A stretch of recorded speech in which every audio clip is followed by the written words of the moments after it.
आज़ाद हिंद फौज को पढ़ने से पहले इनके प्रमुख नेता यानी कि नेताजी सुभाष चंद्र बोस के बारे में कुछ जानकारी हम यहाँ से प्राप्त करते हैं। तो देखिए, हमने बात करनी है सबसे पहले सुभाष चंद्र बोस के बारे में। तो देखिए, इनका जन्म जो है वो हुआ है 23 जनवरी 1897 में और इनकी मृत्यु हो जाती है 18 अगस्त 1945 को। ठीक बात है। तो 1897 से लेकर के और 1945 का जो इनका जीवन काल रहा है उसको आपके समक्ष विभिन्न सनों के रूप में आपकी स्क्रीन पर आपको दिखाई दे रहा है। ठीक है, और इन्हीं के बारे में एक एक करके बिंदुवार जो है हमें तथ्यों को समझना है। सबसे पहले अगर हम बात कर लेते हैं कि सुभाष चंद्र बोस का जन्म है, तो जन्म कब हुआ है? 23 जनवरी 1897 को। हमें ध्यान रख लेना है ये हुआ कहाँ पर है। इनका जन्म हुआ है उड़ीसा के अंदर। जगह का नाम मिल जाता है आपको कटक। क्या नाम मिल जाता है?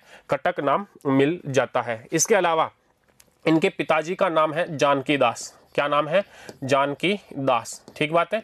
जानकी दास कौन है? इनके पिताजी है। इसके अलावा इनके माताजी का नाम था प्रभावती देवी। क्या नाम था? प्रभावती देवी। ठीक है, तो जानकी दास और प्रभावती कौन है? इनके माता पिता है। उड़ीसा कटक के अंतर्गत जो है वो सुभाष का जन्म हुआ है। 1897 के अंदर जो है वो इनका जन्म होता है। अब देखिए, इनके जीवन के बारे में हम आगे बढ़े तो सबसे पहला हमें यहाँ पर बिंदु मिलता है 1920 का। कौन सा बिंदु मिल रहा है? 1920 का। तो 1920 के अंदर जो हम पढ़ते हैं वो ये पढ़ते हैं कि इन्होंने ICS की परीक्षा जो है वो पास कर ली 1920 के अंतर्गत। 1920 में ये उत्तीर्ण हो गए ICS में। ICS का मतलब समझते हो? इंडियन सिविल सर्विस, यानी कि उस समय का जो सर्वोच्च प्रशासनिक पद होता था वो क्या था? इंडियन सिविल सर्विस का पद था, भारतीय प्रशासनिक सेवा का पद था। और इसके अंतर्गत इनका क्या हो गया था? चयन हो गया था 1920 के अंदर। ठीक है, तो इसका मतलब ये कलेक्टर बन गए। अब आगे बात करते हैं 1921 की। तो 1921 के अंदर भारत के अंदर भारतीय रंगमंच के ऊपर जो है वो महात्मा गांधी के द्वारा एक बहुत ही महत्वपूर्ण आंदोलन छेड़ा गया था यहाँ पर 1921 में। और वो कौन सा आंदोलन था? वो था आपका असहयोग आंदोलन। कौन सा आंदोलन है? असहयोग आंदोलन यहाँ पर चल रहा है। और इस असहयोग आंदोलन के अंदर ये क्या करते हैं? नेताजी सुभाष चंद्र बोस। हालांकि अभी इनको हम नेताजी नहीं बोलेंगे, जब ये उपाधि लेंगे तभी इनको नेताजी के नाम से पुकारने वाले हैं। तो असहयोग आंदोलन के अंदर इन्होंने क्या लिया है? भाग लिया है, हिस्सा लिया है। और भाग लेने के कारण यहाँ पर इनको क्या हुई है? 6 महीने की पहली बार कैद हुई है। 6 महीने की कैद की इनको क्या मिली?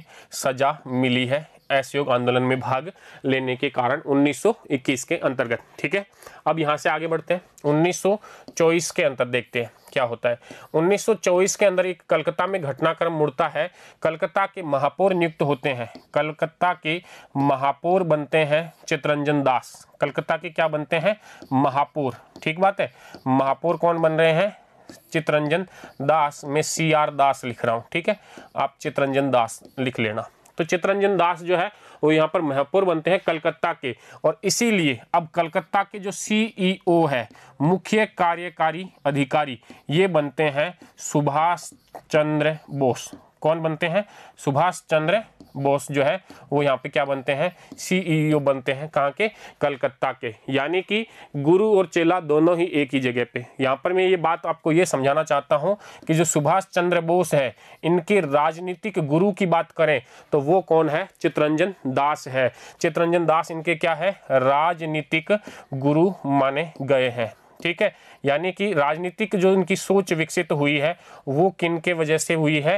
ये राजनीतिक गुरु कौन हो गए इनके हो गए चित्तरंजन दास। ठीक है, लेकिन यहाँ पर भी ये क्रांतिकारी गतिविधियां जारी रखते हैं दोनों गुरु और चेला। यानी कि यहाँ पर भी अब ये क्या कर रहे हैं? क्रांतिकारी गतिविधियां जो है वो अंजाम दे रहे हैं। क्रांतिकारी गतिविधियां। और इन क्रांतिकारी गतिविधियों के कारण ही 1924 के अंतर्गत ही इनको क्या कर लिया जाता है? गिरफ्तार कर लिया जाता है और इनको 3 वर्ष की कैद जो है वो दी जाती है। 3 वर्ष की कैद सजा मिलती है, जेल के अंतर्गत डाल देते हैं। नाम याद रख लो, मांडले जेल। कौन सी जेल में इनको डाल देते हैं? मांडले जेल के अंदर 3 वर्ष की क्या मिलती है? इनको सजा मिल जाती है। क्रांतिकारी गतिविधियां चलाई इन्होंने कलकत्ता के मुख्य कार्यकारी अधिकारी CEO के पद पर रहते हुए। तब इनके कलकत्ता के महापौर कौन थे? इनके गुरु थे, राजनीतिक गुरु। वो कौन है? चित्तरंजन दास। ये कब की बात कर ली हमने? 1924 की बात कर ली। 3 साल के लिए तो क्या बात करेंगे, जेल के अंदर गए, फिर वापस लौट करके आते हैं बाहर। और कब आगे 1928 के अंतर्गत अगला हम इनका कार्य पढ़ने वाले हैं। तो 1928 के अंतर्गत क्या करते हैं उस चीज को देखते हैं। देखिए 1928 में कांग्रेस का एक अधिवेशन होता है और वो अधिवेशन आयोजित होता है कलकत्ता में। कहाँ पे होता है, तो यहाँ पर हम बात कर रहे हैं कांग्रेस के एक अधिवेशन की। कांग्रेस का कौन सा अधिवेशन, कांग्रेस का कलकत्ता अधिवेशन। कांग्रेस का अधिवेशन कौन सा हो रहा है, कलकत्ता के अंतर्गत अधिवेशन हुआ है। ये कब हुआ है, 1928 में हुआ है। और इस अधिवेशन की विशेषता क्या है, कांग्रेस के कलकत्ता अधिवेशन में रखी गई थी नेहरू रिपोर्ट। क्या रखी गई थी, नेहरू रिपोर्ट जो है वो यहाँ पर रखी गई थी। और इस नेहरू रिपोर्ट के अंतर्गत मांगा गया था, क्या मांगा गया था, यहाँ मांगा गया था अंग्रेजों से औपनिवेशिक स्वराज्य। क्या मांगा है इन्होंने, औपनिवेशिक स्वराज्य की मांग करी है नेहरू रिपोर्ट ने। ठीक है, औपनिवेशिक स्वराज्य। और सुभाष चंद्र बोस की राजनीतिक विचार इस प्रकार के नहीं है कि वो औपनिवेशिक स्वराज्य की मांग को स्वीकार करे, इसलिए इस नेहरू रिपोर्ट का सुभाष चंद्र बोस ने क्या किया है, विरोध किया है। किसने किया यहाँ पर ये विरोध, ये किया है सुभाष चंद्र बोस के द्वारा ये विरोध किया गया। ठीक बात है, यहाँ पर विरोध किया गया है इस नेहरू रिपोर्ट का। किसने, सुभाष चंद्र बोस ने। नेहरू रिपोर्ट 1928 के अंतर्गत, कब, कलकत्ता अधिवेशन के अंतर्गत। ठीक है, इसमें क्या मांगा गया था, औपनिवेशिक स्वराज्य मांगा गया था। जबकि सुभाष चंद्र बोस है वो स्वराज्य से कम जो है वो किसी भी कीमत पर उनको स्वीकार नहीं था। औपनिवेशिक स्वराज्य से कोई लेना देना इनको नहीं है। ठीक है, अब आगे बढ़ते हैं 1928 के बाद में 1938 के अंतर्गत। तो देखिए नए पेज पर ले लेते हैं इसको, जगह की कमी हो रही है। तो यहां से समझते हैं 1938 में क्या हुआ उस बात को। देखिए 1938 की अगर हम बात करें तो 1938 में कांग्रेस का एक अधिवेशन होता है, कांग्रेस का अधिवेशन। ठीक है, और ये कांग्रेस का जो अधिवेशन है 1938 का, ये होता है हरिपुरा के अंतर्गत। कहाँ होता है, कांग्रेस का हरिपुरा अधिवेशन। और इस हरिपुरा अधिवेशन के अंतर्गत अध्यक्ष नियुक्त किया जाता है। अध्यक्ष बनते हैं हरिपुरा अधिवेशन के अध्यक्ष। किसको बनाया जाएगा, सुभाष चंद्र बोस को बनाया जाएगा। ठीक बात है, तो सुभाष चंद्र बोस जो है वो यहाँ पर क्या हो गए, इसके अध्यक्ष बन गए। ठीक है, कांग्रेस के अधिवेशन के अंतर्गत हरिपुरा अधिवेशन। ठीक है, ये हो गया आपका 1938 के अंतर्गत। अब नेक्स्ट हम आगे बढ़ते हैं 1939 के अंतर्गत। तो यहाँ पर दो महत्वपूर्ण घटनाएं होने वाली है जिन्होंने पूर्ण भारतीय रंगमंच को क्या किया है, प्रभावित किया है। तो देखिए पहली घटना तो क्या कि ये कांग्रेस का ही अधिवेशन होता है, यहाँ पर भी कांग्रेस का अधिवेशन। और ये कांग्रेस का कौन सा है, त्रिपुरी अधिवेशन है। कहाँ पर है ये, त्रिपुरा के अंदर है त्रिपुरी अधिवेशन। ठीक है, तो इस त्रिपुरी अधिवेशन का अध्यक्ष नियुक्त किया जाना है, लेकिन यहाँ पर अध्यक्ष बनने के लिए दो उम्मीदवार खड़े हो जाते हैं। तो जो त्रिपुरी अधिवेशन है कांग्रेस का, इस त्रिपुरी अधिवेशन में एक तरफ तो हो जाते हैं सुभाष चंद्र बोस। ठीक है, एक तरफ तो कौन खड़े होते हैं, सुभाष चंद्र बोस खड़े होते हैं, और इनके विरुद्ध में यहाँ पर खड़े होते हैं पट्टाभी सीतारमैया। कौन खड़े हो रहे हैं, पट्टाभी सीतारमैया। ठीक बात है, ये हो गए पट्टाभी सीतारमैया।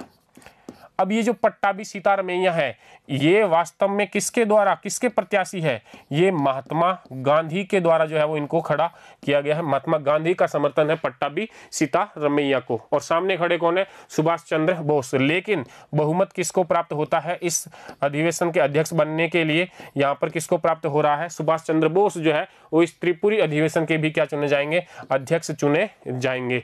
अब यहाँ से एक नया घटनाक्रम हो रहा है कि सुभाष चंद्र बोस जो है वो अध्यक्ष तो बन गए, लेकिन जो बहुमत है कांग्रेस के अंतर्गत वो किसका है, महात्मा गांधी का। इसलिए इनकी जो विचारधारा है वो महात्मा गांधी से वैचारिक मतभेद है, मिलती नहीं है। इस कारण से ये कोई कार्य नहीं कर पा रहे हैं। तो सुभाष चंद्र बोस ने यहाँ अध्यक्ष बनने के बाद क्या दे दिया, यहाँ से अपने पद से क्या दिया है, इस्तीफा दिया है। और इनके इस्तीफे के बाद में यहाँ पर कांग्रेस के जो अध्यक्ष बनाए जाते हैं वो किसको बनाया जाता है, राजेंद्र प्रसाद को यहाँ पर क्या बनाया जाता है, कांग्रेस का अध्यक्ष बनाया जाता है। ठीक है, तो कुल मिलाकर के 1938 और 1939 के 2 अधिवेशनों की हमने बात करी।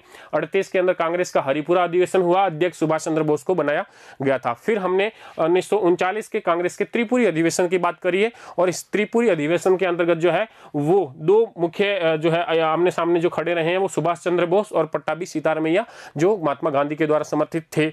इसके अंतर्गत सुभाष चंद्र बोस जो है वो ये जीतते हैं, और लेकिन गांधी से क्या है, इनका वैचारिक मतभेद है, इसलिए ये इस्तीफा दे देते हैं, और यहाँ पर क्या होता है, यहाँ पे राजेंद्र प्रसाद जो है वो अध्यक्ष बनाए जाते हैं। अब यहाँ से जब ये कांग्रेस से इस्तीफा दे देते हैं तो 1939 के अंदर ही एक नया दल बनाते हैं, और उसका नाम रखते हैं ये फॉरवर्ड ब्लॉक। क्या नाम रखते हैं, इन्होंने फॉरवर्ड ब्लॉक का क्या किया है, का गठन कर दिया है 1939 के अंदर। अब जब ये नए ब्लॉक का गठन कर रहे हैं तो आने वाले 3 सालों तक जो है वो कांग्रेस के द्वारा प्रस्ताव लिया जाता है कि कांग्रेस के किसी भी पद पर जो है वो सुभाष चंद्र बोस का चयन नहीं किया जाएगा, किसी भी कार्यवाही में भाग ये नहीं ले पाएंगे। तो देखिए फॉरवर्ड ब्लॉक का क्या कर देते हैं, ये गठन कर देते हैं अपने एक नए संगठन का। कौन करते हैं, सुभाष चंद्र बोस के द्वारा। तो फॉरवर्ड ब्लॉक का गठन किसके द्वारा हो गया भाई, सुभाष चंद्र बोस के द्वारा हो गया। ठीक बात है, तो ये तो हो गई इनका कौन सा घटनाक्रम, 1939 का घटनाक्रम। इसके बाद में हम देखते हैं 1940 और 41 का घटनाक्रम। तो देखिए उसको भी हम समझते हैं। 1940-41 में क्या हो रहा है, 1940 और 41 का घटनाक्रम, इसके बारे में अगर हम बात करें कि 1940 और 41 में क्या हुआ, तो देखिए 1940 के आसपास जाते जाते भारत के अंदर जो है, पूरे विश्व के अंदर अगर बात करें तो द्वितीय विश्व युद्ध जो है वो प्रारंभ हो चुका है। और इस द्वितीय विश्व युद्ध को प्रारंभ होने के कारण ही अब ब्रिटिश सरकार को जो है वो सुभाष चंद्र बोस से क्या महसूस हो रहा है, खतरा महसूस हो रहा है। यहाँ पे बंगाल के गवर्नर थे हर्बर्ट, कौन थे, हर्बर्ट, और जो अपने भारत के अंदर है बोले थे लिनलिथगो, वायसराय थे। तो इन दोनों के द्वारा इनको नजरबंद करने का प्रयास किया जाता है और इनको गिरफ्तार कर लिया जाता है सर्वप्रथम। तो इनको गिरफ्तार करते हैं, वो है एक आंदोलन चल रहा होता है बंगाल के अंदर और कलकत्ता के अंदर। मान लीजिए हॉलवेल का जो स्टेच्यू लगा हुआ था, हॉलवेल स्टेच्यू आंदोलन जो है, इस आंदोलन के कारण इनको क्या कर लिया जाता है, गिरफ्तार कर लिया जाता है। हॉलवेल को तो आप जानते ही होंगे, आपने भारत के स्वाधीनता संग्राम को प्रारंभ करने से पहले हमने 1757 के अंदर पढ़ा होगा, प्लासी का युद्ध, 64 के अंदर बक्सर का युद्ध। तो जो प्लासी का युद्ध हुआ है उससे पहले एक घटना हमने पढ़ी होगी, काल कोठरी की घटना, है ना। तो उस काल कोठरी की जो घटना है उसका जो रचयिता है, यानी कि वो घटना फर्जी थी, वास्तव में थी नहीं, और वो जिसके द्वारा गढ़ी गई थी वो व्यक्ति कौन था, ये हॉलवेल ही था। तो ये हॉलवेल जो है इसके स्टेच्यू लगाया हुआ था कलकत्ता के अंदर, और उसको ये हटाना चाहते हैं, यहाँ के ग्रामीण जो है वो जनता जो है यहाँ से हटाना चाहती है। और इस स्टेच्यू को हटाने का जो आंदोलन था, इसमें भाग लेने के कारण जो है इनको क्या कर दिया गया था, इनके यहाँ पर गिरफ्तार कर लिया गया था। ठीक बात, तो यहाँ पे इनको क्या हो गया, ये गिरफ्तार हो गए। लेकिन गिरफ्तार होने के बाद में इन्होंने जो है वो जेल के अंदर जो है वो अनशन प्रारंभ कर दिया, और इन्होंने कहा कि मुझे जो है वो यहाँ से आज़ाद कीजिए, नहीं तो मैं अपने प्राण यहाँ पर त्याग दूंगा। अब जो ब्रिटिश सरकार है, एक तरफ तो विश्व युद्ध का माहौल चल रहा है, और इस विश्व युद्ध के माहौल के अंतर्गत भारतीय जनता को बहुत ज़्यादा अगर इनकी मृत्यु हो जाती है तो उत्तेजित हो जाएगी जनता, उसको चाहते नहीं है। तो आमरण अनशन करने के कारण जो है वो इनको जेल से तो मुक्त कर दिया, लेकिन घर ले जाकर के इनको क्या कर दिया, नजरबंद कर दिया, चारों तरफ इनके ऊपर पहरे रखे जाने प्रारंभ कर दिए। और इस अवस्था के अंतर्गत ही ये 1841 से अपने घर से जो है वो यहाँ से भाग जाते हैं, नज़रबंदी तोड़ करके यहाँ से भाग निकलते हैं। तो देखिए इसके अंतर्गत हम देखते हैं कि ये कलकत्ता से भाग जाएंगे, ये क्या होंगे, कलकत्ता से भाग जाएंगे और पहुँच जाते हैं दिल्ली होते हुए पेशावर। कहाँ पहुँच जाते हैं, पेशावर। उसके बाद में पेशावर होते हुए ये जाते हैं काबुल। कहाँ पहुँच जाते हैं, काबुल। काबुल के बाद में ये चले जाते हैं रूस। कहाँ जाते हैं, रूस। और रूस के बाद में ये पहुँच जाते हैं कहाँ पर, जर्मनी के अंदर। कहाँ पहुँच जाते हैं, जर्मनी में। तो हमने बात करी कि कलकत्ता से लेकर के और इन्होंने रास्ता तय करते हुए पेशावर, काबुल और रूस होते हुए कहाँ पहुँच जाते हैं, जर्मनी पहुँच जाते हैं। और नज़रबंदी से भागने के बारे में हमें यहाँ से पता चलता है कि इन्होंने पठान का वेश धारण किया। किसका वेश धारण किया है, पठान का वेश धारण किया, और यहाँ से क्या हो गए, ये भाग गए थे। इसके अलावा हमें ये भी वर्णन मिलता है कि जब ये काबुल से रवाना होते हैं तो यहाँ से इनको क्या है, एक इटालियन नागरिक है ऑरलैंडो। कौन सा नाम मिल जाता है हमें? पठान के अलावा इन्होंने ऑरलैंडो जो है वो एक इटालियन राजदूत है, ऑरलैंडो के इसके जो पासपोर्ट है इसके ऊपर जो है वो ये यात्रा करते हुए कहाँ पहुंचते हैं? जर्मनी पहुंचते एक इटालियन नागरिक का नाम धारण कर लेते हैं। कई सारे वेश बदले हालांकि इन्होंने यहाँ से निकलने के समय के अंतर्गत, कलकत्ता से लेकर के और जर्मनी पहुंचने तक की टोटल कहानी थी कि नजरबंद से ये भाग करके कहाँ पहुंच गए? जर्मनी पहुंच गए। अब जर्मनी के अंदर दो चीजें हुई है। जर्मनी के अंदर कितनी चीजें हुई है?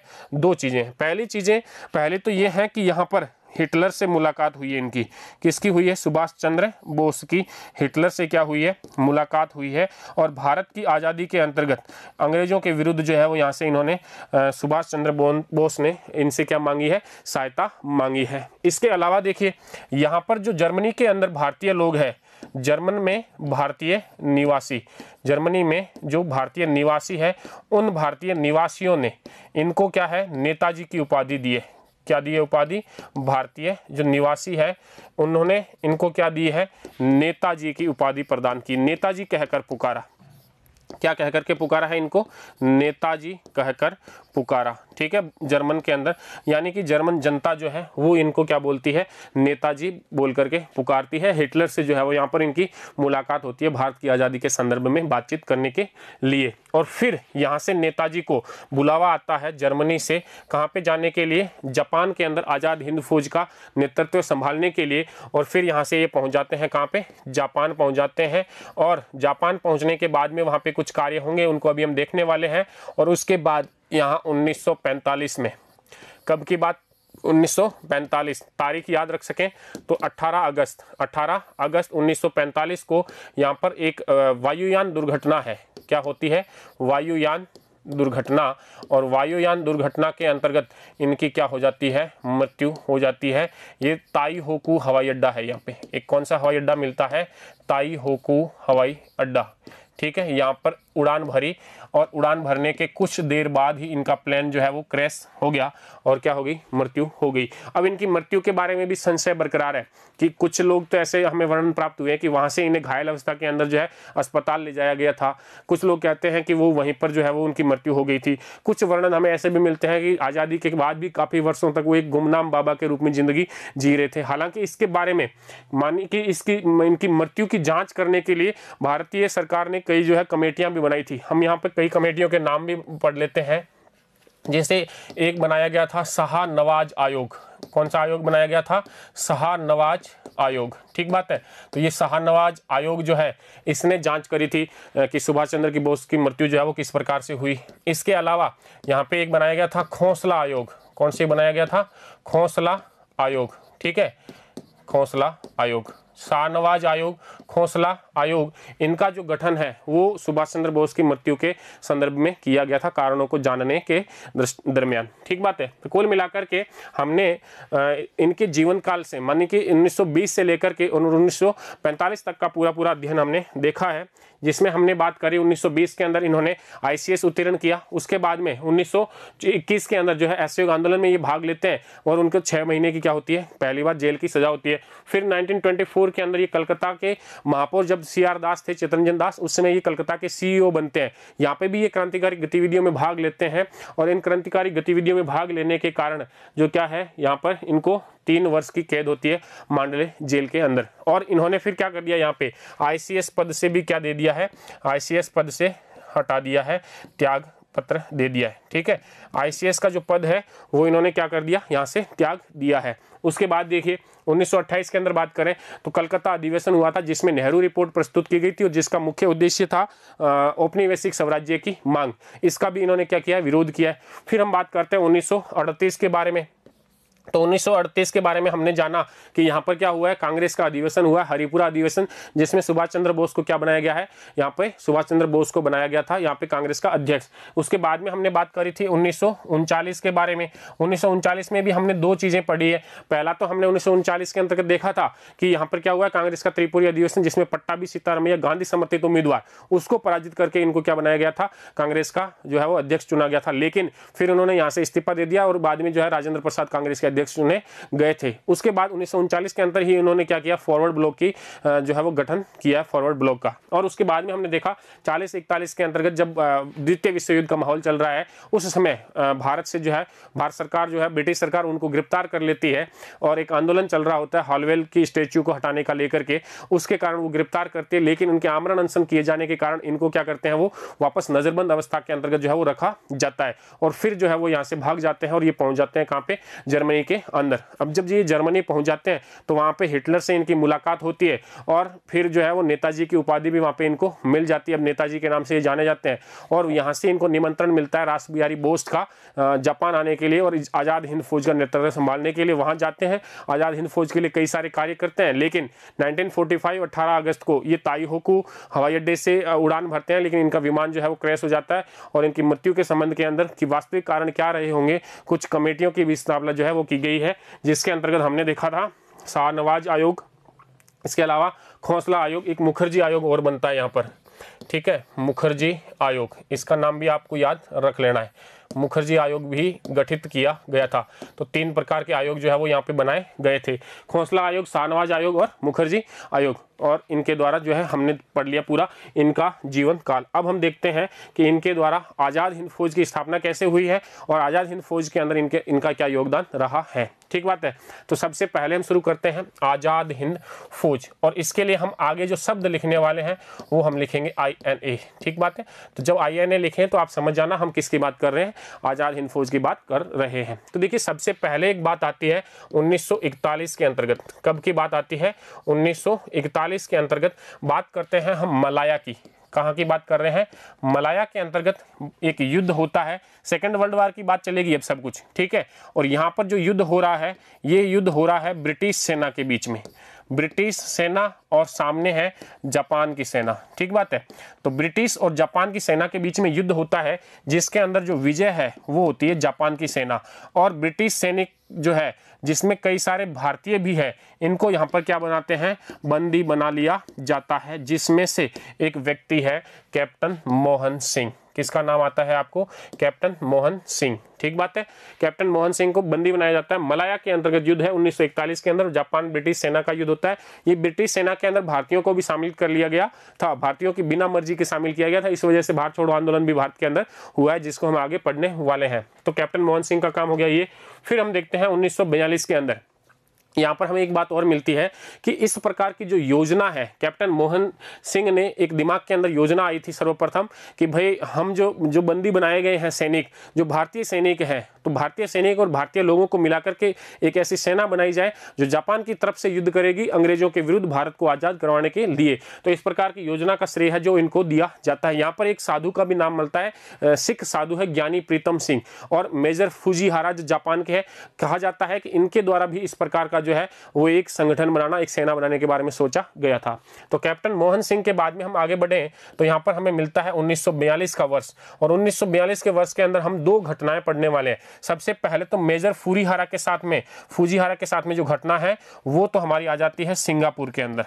यहाँ पे क्या है, सिंगापुर के अंदर, यहाँ पर भी 1942 के अंदर एक युद्ध होता है, जिसमें एक पक्ष तो कौन है, जापान है, और एक पक्ष कौन है, ब्रिटेन है, ब्रिटिश की सेना है, ठीक है। और इस ब्रिटेन की सेना के अंतर्गत जो है वो संपूर्ण भारतीय थे, और लगभग 40,000 जो है वो भारतीय सैनिकों को यहाँ पर मेजर फुजीहारा ने क्या किया था, बंदी बना लिया था। यानी कि इस सिंगापुर के युद्ध के अंदर भी क्या हो गई थी, इनकी विजय हो गई थी, और ब्रिटेन का जो है वो पतन हो गया था सिंगापुर के अंदर, ठीक बात है। तो अब यहाँ पर 40,000 जो भारतीय बंदी है, इन 40,000 भारतीय बंदियों को मेजर फुजीहारा ने किसे सौंप दिया, कैप्टन मोहन सिंह के नेतृत्व के अंदर एक सेना बनाने का कार्य यहाँ पर कर लिया जाता है। और यहीं पर हम देखते हैं कि रास बिहारी बोस, कौन व्यक्ति है, रास बिहारी बोस के द्वारा जो यहाँ पर क्या किया जाता है, एक लीग का गठन किया जाता है, भारतीय स्वतंत्रता लीग।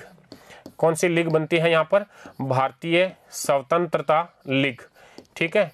भारतीय स्वतंत्रता लीग का क्या किया जाता है, गठन किया जाता है। और इस लीग के गठन के बाद 1 सितंबर 1942 को क्या कर लिया जाता है, आज़ाद हिंद फौज का पहली डिवीज़न का गठन होता है। और यहाँ पर आज़ाद हिंद फौज का गठन हुआ और किसके नेतृत्व में, यहाँ पर रास बिहारी, किसके, रास बिहारी बोस के नेतृत्व में जो है वो अब सौंप दी गई पूरी आज़ाद हिंद फौज। तो ये तो है मामला पूरा का पूरा आज़ाद हिंद फौज के गठन का। अभी तक नेताजी इनसे जुड़े नहीं है। हमने देखा आज़ाद हिंद फौज, कैप्टन मोहन सिंह, यहाँ पर मलाया के अंदर एक युद्ध हुआ, बंदी बनाए गए, मेजर फूजीहारा ने पुनः सिंगापुर के अंदर आक्रमण किया, 40,000 भारतीय सैनिकों यहाँ से क्या बनाया, बंदी बनाया गया था। और इन सबको मिलाकर के क्या किया गया था, एक आज़ाद हिंद फौज का गठन का प्रस्ताव रखा गया। रास बिहारी बोस जो है, इन्होंने इससे पहले भारतीय स्वतंत्रता लीग की स्थापना कर दी थी और इसके अंतर्गत ही आज़ाद हिंद फौज जो है वो 1 सितंबर 1942 को अस्तित्व में आ जाती है। अब इसके बाद में ये क्या करते हैं, रास बिहारी बोस जो है वो नेताजी सुभाष चंद्र बोस जो जर्मनी में है, ठीक है, उनको क्या भेजते हैं, निमंत्रण भेजते हैं और उन्हें जापान आने का निमंत्रण देते हैं और यहाँ आकर के आज़ाद हिंद फौज का जो है वो यहाँ पे उनके कमान संभालने का उनसे निमंत्रण भेजा जाता है। तो अब इनके पास निमंत्रण पहुंच जाएगा, किसके पास, नेताजी के पास में पहुंच जाता है। और नेताजी जो है वो जून 1943 के अंदर, जून 1943 के अंदर ये कहाँ पहुंच जाते हैं, टोक्यो, ठीक है, टोक्यो में नेताजी का आगमन, ठीक है। तो नेताजी पहुंच गए आपके टोक्यो में। कौन आ रहे हैं यहाँ पे, नेताजी, नेताजी का टोक्यो आगमन जून 1943 में हो जाता है। यू बोट नामक एक पनडुब्बी है जर्मनी की, उसके अंतर्गत जो है बिठा करके उनको कहाँ भेजा गया है, उनको यहाँ पर भेजा गया है जापान के अंदर। जापान आने पर ये जापान के प्रधानमंत्री है उस समय, द्वितीय विश्व युद्ध के समय के, उनसे वो है मुलाकात करते हैं और फिर इनको क्या बनाया जाता है, यहाँ टोक्यो आगमन किया जाता है। टोक्यो के अंदर ही इन्होंने रेडियो पर भाषण दिया, रेडियो की एक स्थापना करी, भारतीय रेडियो की, और यहाँ से रेडियो पर क्या दिया, इन्होंने भाषण दिया, ठीक है, भारतीय जनता को भाषण दिया है, भारतीय जनता को संबोधित करते हुए भाषण दिया है। और इसी भाषण के अंतर्गत इन्होंने राष्ट्रपिता कहा महात्मा गांधी को, राष्ट्रपिता किसको कहा, गांधी को कहा, ठीक है, महात्मा गांधी को इन्होंने क्या कहा, राष्ट्रपिता। तो राष्ट्रपिता महात्मा गांधी को उपाधि किसके द्वारा प्रदान की गई है, नेताजी सुभाष चंद्र बोस के द्वारा प्रदान की गई है। इसके अलावा इन्होंने इस भाषण के ऊपर जनता से जो है वो समर्थन की और राष्ट्रपिता से आशीर्वाद की क्या की है, इन्होंने यहाँ पर अपील करी है, ठीक बात है। अब यहाँ से हम आगे देखते हैं तो आगे घटनाक्रम मिलता है हमें 4 जुलाई 1943 का घटनाक्रम। और इस 4 जुलाई 1943 के अंतर्गत ये क्या करते हैं, ये आईएनए का नेतृत्व संभालते हैं, क्या कर लेते हैं, आईएनए का नेतृत्व जो है वो संभाल लेते हैं। तो आईएनए का नेतृत्व 4 जुलाई 1943 को किसको सौंप दिया गया है, नेताजी सुभाष चंद्र बोस को सौंप दिया गया है। अब जब नेताजी के पास में सेना आ गई है तो वो अब सरकार की स्थापना का भी कार्य करेंगे। तो यहाँ पर हमें एक तारीख मिलती है 21 अक्टूबर 1943 को, और ये 21 अक्टूबर 1943 को ही अस्थायी सरकार की स्थापना करते हैं सिंगापुर के अंतर्गत। किसकी स्थापना करते हैं, अस्थायी सरकार की स्थापना करते हैं। भारतीय अस्थायी सरकार की क्या कर रहे हैं, ये यहाँ पर स्थापना कर रहे हैं। और इस अस्थायी सरकार को जो है वो तत्काल कई सारे देश जो है वो मान्यता भी प्रदान कर देते हैं। तो ये मान्यता किस किस के द्वारा प्रदान की जाती हैं उनको देखते हैं। देखिए, जो राष्ट्र युद्ध के अंदर जर्मनी है, इटली है, मतलब ये जो मित्र राष्ट्रों के खिलाफ में है, जर्मनी हो गया, इटली हो गया, और कौन हो गया, जापान हो गया। इसके अलावा देखिए चीन हो गया, ठीक है, बर्मा हो गया, इसके अलावा मंचूरिया हो गया, इसके अलावा म्यांमार हो गया, म्यांमार, और हो गया कोरिया, कोरिया ने भी मान्यता दे दी, और फिलीपींस, और कौन सा हो गया, फिलीपींस, इन्होंने भी क्या कर दी थी, मान्यता दे दी थी।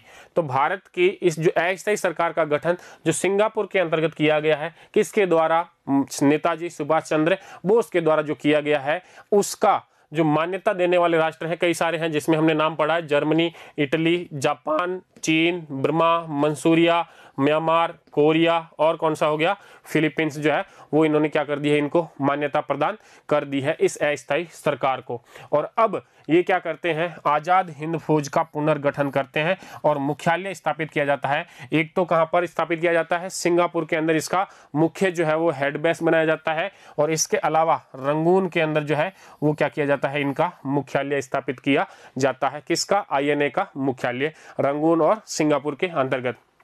अब यहाँ पर हम देखते हैं कि जो आज़ाद हिंद फौज है इसके समक्ष यहाँ पर सुभाष चंद्र बोस जो है वो भाषण देते हैं और इनको नारा लगाते हैं, दिल्ली चलो का नारा। तो दिल्ली चलो का नारा सुभाष चंद्र बोस के द्वारा दिया गया। इसके अलावा वो इनसे कहते हैं कि आप जो है मुझे खून दीजिए, मैं आपको क्या दूंगा, आज़ादी दूंगा, यानी कि तुम मुझे खून दो, मैं तुम्हें आज़ादी दूंगा। ये नारा और दिल्ली चलो का नारा आज़ाद हिंद फौज के समक्ष किसके द्वारा दिया जाता है, यहाँ पर नेताजी सुभाष चंद्र बोस के द्वारा दिया जाता है। ठीक है, राष्ट्रपिता की उपाधि महात्मा गांधी को किसके द्वारा दी जाती है, वो भी नेताजी सुभाष चंद्र बोस के द्वारा दी जाती है। तो यहाँ पर अभी ये क्या कर रहे हैं, आज़ाद हिंद फौज का पुनर्गठन कर रहे हैं और इसके अंदर इन्होंने आज़ाद हिंद फौज की अलग अलग ब्रिगेड बनाई है, उनकी रेजिमेंटें तैयार करी है, जिसमें हम देखते हैं गांधी ब्रिगेड। कौन सी है, Gandhi brigade, Subhash brigade, Nehru brigade और महिलाओं की एक और ब्रिगेड बनाते हैं, झांसी रानी रेजिमेंट। ठीक बात है।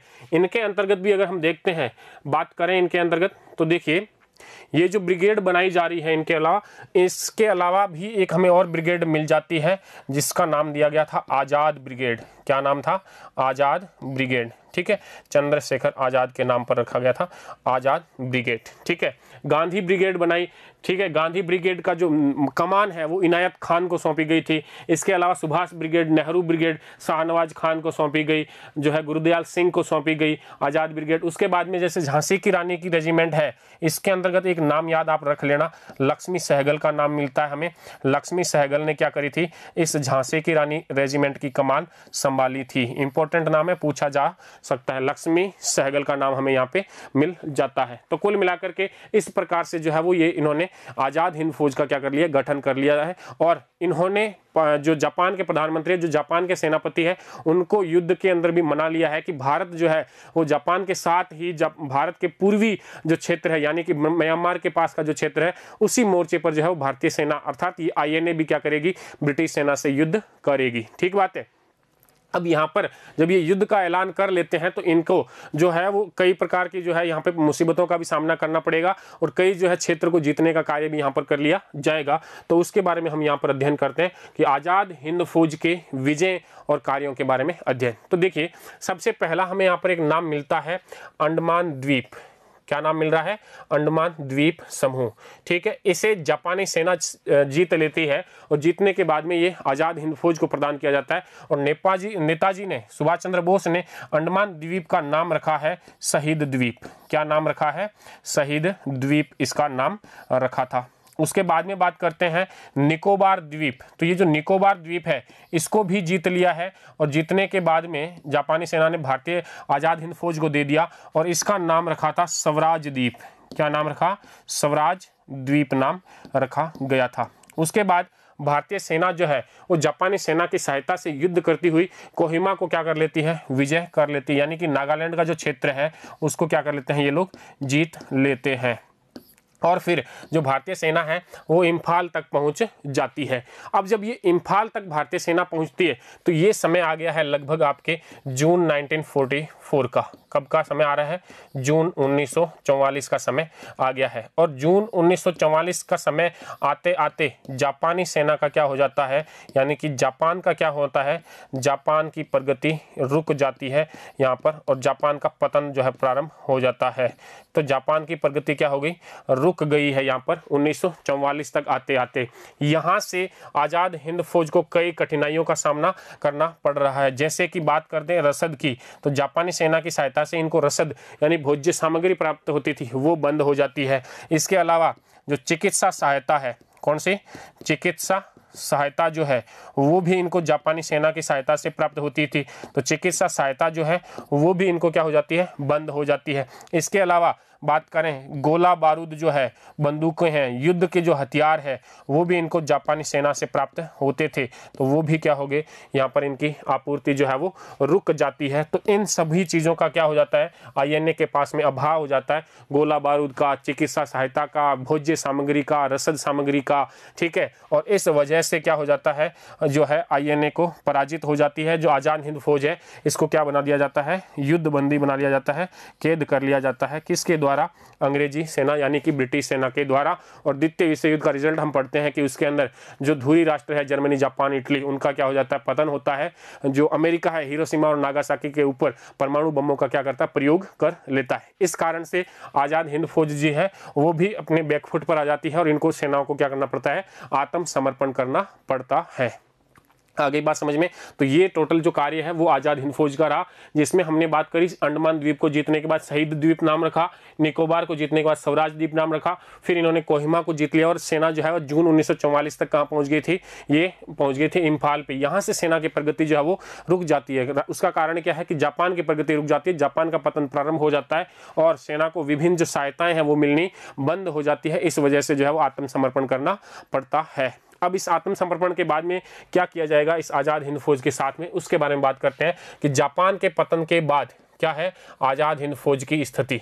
ठीक है, तो आज़ाद हिंद फौज को क्या किया जाता है, कैद कर लिया जाता है और उनके ऊपर मुकदमा चलाया जाता है, युद्ध बंदियों के ऊपर। कौन सा मुकदमा चलाया जाता है भाई, वो होता है लाल किले का मुकदमा। ठीक है, और ये जो लाल किले का मुकदमा है ये जो सेना के अधिकारी है इस आज़ाद हिंद फौज नामक सेना के, ठीक है, इसके अधिकारियों पर चलाया जाता है, जिसमें हमें नाम मिलते हैं शाहनवाज खान। क्या नाम मिलते हैं, शाहनवाज खान। ठीक है, एक नाम ये मिलता है, एक हमको नाम मिलता है कर्नल सहगल। क्या नाम मिलता है, कर्नल सहगल का नाम मिल जाता है। उसके बाद हमें यहाँ पर एक और नाम मिल जाता है गुरुदयाल सिंह ढिल्लो। गुरुदयाल सिंह ढिल्लो ये है सेना के अधिकारी, गुरुदयाल सिंह ढिल्लो। इनको क्या करते हैं, यहाँ पर गिरफ्तार करने के बाद में इनके ऊपर मुकदमा चलाया जाता है, जिसको हम कहते हैं लाल किले का मुकदमा। ठीक बात है। अब इनके बचाव करने के लिए क्या करना है, इनका बचाव। और इस बचाव के अंदर जो भारतीयों की तरफ से वकील नियुक्त किए जाते हैं उनके भी हमें नाम याद रखने चाहिए। कई सारे जो लोग हैं, बड़े बड़े जो वकील हैं, नामी वकील है, वो यहाँ पर क्या करते हैं, इस आज़ाद हिंद फौज का मुकदमा लड़ते हैं, जिसमें हमें नाम मिलता है भूला भाई देसाई। सबसे प्रमुख जो नाम मिल रहा है वो कौन है, भूला भाई देसाई।